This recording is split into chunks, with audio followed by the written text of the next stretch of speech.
मालोजी राव, आप इस अंग्रेजों की सेना में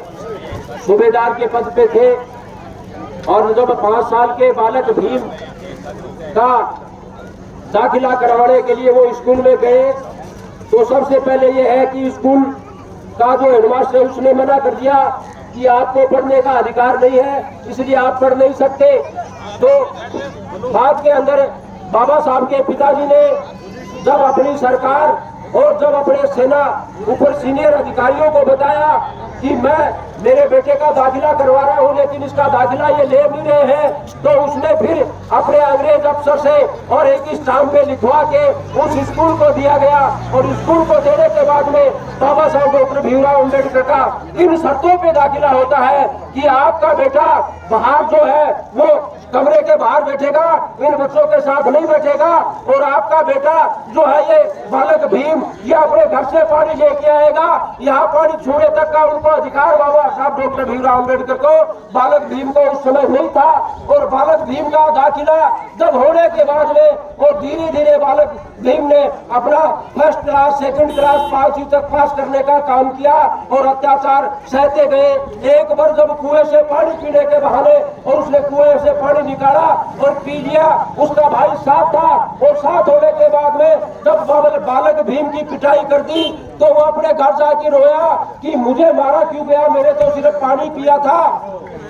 तब उसने कहा कि ये उसकी बुआ ने कि यहाँ की व्यवस्था जो है वो ऐसी है, इसलिए बाबा साहब डॉक्टर भीमराव अम्बेडकर धीरे धीरे 10वीं इंटर पास की, उन्होंने बाद में बीए किया, बीकॉम किया और आज शायद संसार में उनके बराबर यानी 36 डिग्री लेने वाला बाबा साहब डॉक्टर भीमराव अम्बेडकर उस समय अकेला था, अकेला विद्वान था और आज भी उसके बराबर कोई दूसरा विद्वान आज तक इस संसार में नहीं बना है। 36 डिग्री किसी ने आज तक विद्वान ने नहीं ली है, बाबा साहब डॉक्टर भीमराव अम्बेडकर ने 36 डिग्री लेकर और धीरे धीरे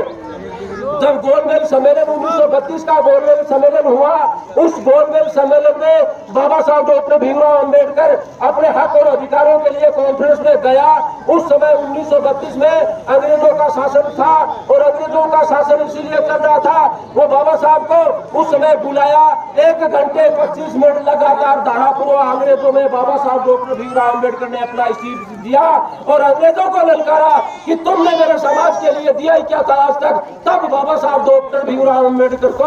सम्मानित साथियों कमलूर अवार्ड जो था उससे सम्मानित किया, यानी 2 वोट का अधिकार लेके जा और तेरे समाज को सब कुछ मिल जाएगा। जब बाबा साहब डॉक्टर भीमराव अम्बेडकर कमलूर अवार्ड लेके यहाँ आता है तो महात्मा गांधी पार्टी जो थी उसने विरोध कर दिया 2 वोट का अधिकारों का कि आप 2 वोट का अधिकार नहीं ले सकते, इसलिए आमरण अनशन पे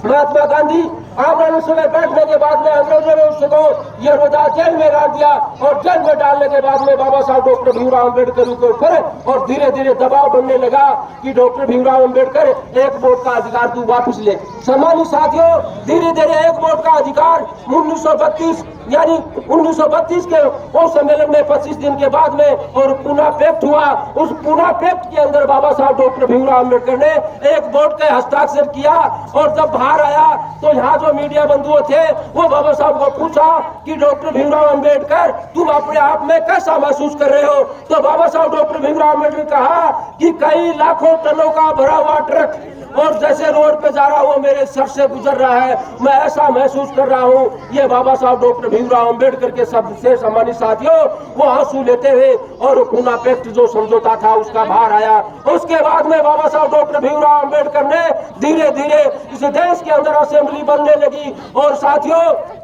जब बात आई कांग्रेस पार्टी की, ये लोग कह रहे हैं कि कांग्रेस ही सबसे महान है, जब बात आई कांग्रेस पार्टी की तो बाबा साहब डॉक्टर भीमराव अम्बेडकर को खुलना जेसोर यानी ये पश्चिम बंगाल का वो स्थान था जहां से चांडाल और मुस्लिम भाइयों ने बाबा साहब डॉक्टर भीमराव अम्बेडकर को अपना वोट देकर इस देश की और संविधान सभा जो बन रही थी उसमें भेजने का काम किया। उसके बाद में जब हुल्लड़ की प्रक्रिया देश बंटवारा चल रहा था उस समय खुलना और जेसोर को इन लोगों ने, मनवादियों ने क्या किया, कहा दे दिया, पाकिस्तान में दे दिया। तो अब संविधान सभा में कौन जाएगा? संविधान सभा में बाबा साहब कहां से जाएगा कि वो क्षेत्र तो चला गया। तो इन्होंने अंग्रेजों से गुहार लगाई कि मेरा समाज तो भारत के अंदर है और मेरा समाज जब भारत के अंदर है तो मैं पाकिस्तान में क्या लाऊंगा। तब अंग्रेजों ने कहा कि आप क्या चाहते हैं अम्बेडकर? उसने कहा कि मैं संविधान और सभा के अंदर जाना चाहता हूं और मेरे समाज की गरीब तबके की बात उठाना चाहता हूं।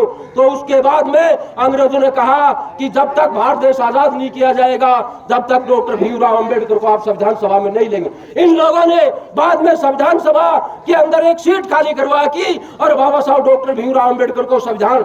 सभा में लेके आए। उस महापुरुष का स्टेचू जो आज तोड़ा जा रहा है दोरासर गांव में, उस महापुरुष को इन लोगों ने तब भी यह कहा था कि अंबेडकर हमारा संविधान नहीं लिख सकता। अमेरिकी असेंबलियों में बात कर रहे थे कि कोई भारत का संविधान लिखे, तब उन्होंने कहा अमेरिका इंग्लैंड वालों ने कि तुम्हारे देश में ऐसा बुद्धिमान और ऐसा महापुरुष बैठा है वो जो पूरे संसार का संविधान लिख सकता है। तब जाके मजबूरन बाबा साहब डॉक्टर भीमराव अंबेडकर को इन्होंने 7 सदस्य कमेटी जो थी और उस कमेटी का मेंबर बनाया और मेंबर बनाने के बाद में 6 जो कमेटी के मेंबर थे वो अपने काम में व्यस्त थे, 2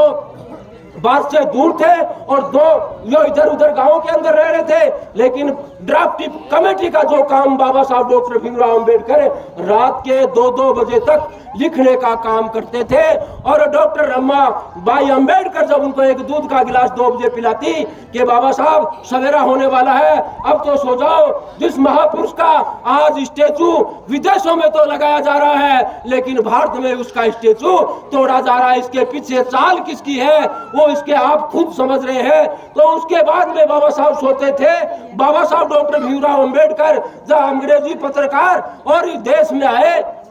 महात्मा गांधी से मिले वो आराम से सो रहे थे, पंडित जवाहरलाल नेहरू से मिले वो आराम से सो रहे थे और मोहम्मद जिन्ना से मिले वो आराम से सो रहे थे। जब रात के 1 बजे और बाबा साहब के हाउस पे घर पे जाते हैं वो पत्रकार कि पूरा भारत सोया हुआ है और ये सारे जो है आपके नेता वो भी सोए हैं, लेकिन अंबेडकर तू आज भी अभी इतनी जगह तक तू जाग रहा है। तो उन्होंने कहा बाबा साहब के शब्द थे कि हे पत्रकार बंधुओं मेरा समाज जो है वो आज सोया हुआ है, उन लोगों का समाज जो है जागा हुआ है इसलिए वो सो रहे आराम से, लेकिन मेरा समाज आज भी सोया हुआ है इसलिए मुझे रात के 2 बजे तक जगना पड़ रहा है। उनके हक और अधिकारों की लाइन हमें पढ़नी पड़ रही है। महापुरुष को वो 2 बजे तक जग के और उसने भारत का संविधान तैयार किया। सम्मानित साथियों, जब संविधान तैयार करने के बाद में और बाबा साहब डॉक्टर भीमराव अंबेडकर ने वो संविधान तैयार करके दिया, वो लास्ट डिग्री लेके और इधर लंदन से इंडिया आ रहे थे। उस महापुरुष के गरीब जो परिवार की अगर बात करें, उन बुद्धिमान की बात करें, आप कहेंगे ऐसा नहीं हो सकता, लेकिन हम ये कह रहे हैं उस किताब में लिखा है और बाबा साहब ने अपनी लेख में लिख के गया है कि जब लंदन से आने के बाद में और बॉम्बे के तटों पे एक पंडाल लगाया गया, जैसा आपके यहाँ पंडाल लग रहा है। कुछ लोगों ने, हमारे समाज के लोगों ने कहा कि बाबा साहब आ रहे हैं, कल उनका सम्मान करेंगे। उस पंडाल के ऊपर बाबा साहब को बिठाया गया। उसके बाद के अंदर भाई डॉक्टर रमाबाई अंबेडकर जो थी वो भी तैयार हो रही थी कि कल सुबह बाबा साहब डॉक्टर भीमराव अंबेडकर आएगा, वो पंडाल लगेगा, सम्मान होगा बाबा साहब का। इसलिए धीरे धीरे मैं भी बाबा साहब के पास जाऊंगी और वहां जाके बैठूंगी और बाबा साहब को बड़े खुश होंगे। तब एक बाबा साहब डॉक्टर भीमराव अंबेडकर द्वारा लाई गई साड़ी और रमा की पेटी के अंदर थी और 6 महीने तक वो पेटी के अंदर रही। रमा ने उसको नहीं चढ़ा कि कोई स्पेशल प्रोग्राम होगा उस दिन मैं उस साड़ी को बाहर निकालने का काम करूंगी, और वो बाबा साहब का सम्मान हो रहा था इसलिए उसको स्पेशल प्रोग्राम था। उस साड़ी को उसने देखा तो आपको क्या बोलते हैं, वो जो किसारी जो बोलते हैं, उस साड़ी के छेद कर दिया, किसारी ये उसको काट के रख दिया। उसके बाद में उसने बाहर में निकाला और निकालने के बाद में देखा कि साड़ी में तो कुछ नहीं बता, अब मैं बाबा साहब के सामने कैसे जा सकती हूँ, उस महापुरुष का सम्मान हो रहा है। उसके बाद में रमा ने सोचा कि बाबा साहब की कोई पगड़ी लाल जो है बंधवाई थी, वो पगड़ी उस पेटी के अंदर थी, छोटा जो बक्सा उसका था उसको निकाल के लपेट के, और वो सामने जो मंच लगा हुआ उसके बिल्कुल झाड़ियों के अंदर रमाबाई अंबेडकर वहां खड़ी थी और बाबा साहब का सम्मान हो रहा था। वो देख रही थी कि हाँ ठीक है बाबा का सम्मान हो रहा है। जब बाबा को मंच पे बुलाया गया तब सामने रमाबाई अंबेडकर दिखाई दी। उसने पता है कि वो वहां क्यों खड़ी है। फिर मंच से उतरने के बाद में उसके पास गया कि रमा यहाँ कैसे, तो उसने कहा कि बाबा साहब आप जो साड़ी लाके दी थी उसको किसारी ने काट दिया, अब मैं बांध की कैसे आ सकती, ये साड़ी थी इसको मैं बांध के आपके पास आई हूँ। ये बाबा साहब डॉक्टर भीमराव अंबेडकर की परिस्थिति। सम्मानित साथियों, मैं मेरे समाज से कहना चाहता हूँ और इस देश के सर्व समाज से कहना चाहता हूँ कि वो महापुरुष जिसने अपने समाज को जगाने का काम किया और उसको टारने का काम किया, लेकिन आज तक वो समाज अभी तक जगा नहीं है। बाबा साहब डॉक्टर भीमराव अंबेडकर के शब्द है कि मेरा समाज अनपढ़ है और तुम वहां जाते हो, उसके बाद में उसकी मेरी विचारधारा के बारे में बताते हो, तो वो है विचारधारा, उसके बारे में आपको नहीं, क्योंकि वो अनपढ़ है, मेरी विचारधारा जानता नहीं है, तो आप उस पर नाराज मत होना। लेकिन सबसे बड़ी बात यह है कि उसने कहा था कि शिक्षा वो प्रवेश द्वार है जहां से सब तालों की, और ताला जो होते हैं उसकी चाबी शिक्षा प्रवेश द्वार है। आज पॉलिटिकल पावर की द मास्टर चाबी आपका है कि उससे पूरे तालों की आपकी चाबी खुलती है और पूरे ताले उससे खोले जा सकते हैं। वो महापुरुष जो शख्स अपना पूरा का पूरा जीवन समाज के लिए लगा दिया और पूरे देश के लिए लगा दिया, अर्थशास्त्री जो पूरा शोध करके सबसे पहले आरबीआई जो था मतलब बैंक का स्थापना किसने की थी, बाबा साहब डॉक्टर भीमराव अंबेडकर ने की थी। वो महापुरुष धीरे धीरे आगे चलता गया और देश के अंदर संविधान लिखने का काम किया, सब कुछ किया। उस महापुरुष को आज अगर हम यहाँ मानने की बजाय उसको स्टेचू लगाओ, लेकिन लगाने के बाद में मैं आपसे निवेदन करने देना चाहता हूं इस मंच के माध्यम से कि स्टेचू का इशारा ये है, स्टेचू का इशारा ये है, बाबा साहब का इशारा अंगुली का इशारा है, और जो भी जहां भी स्टेचू लगा उसका अंगुली का इशारा है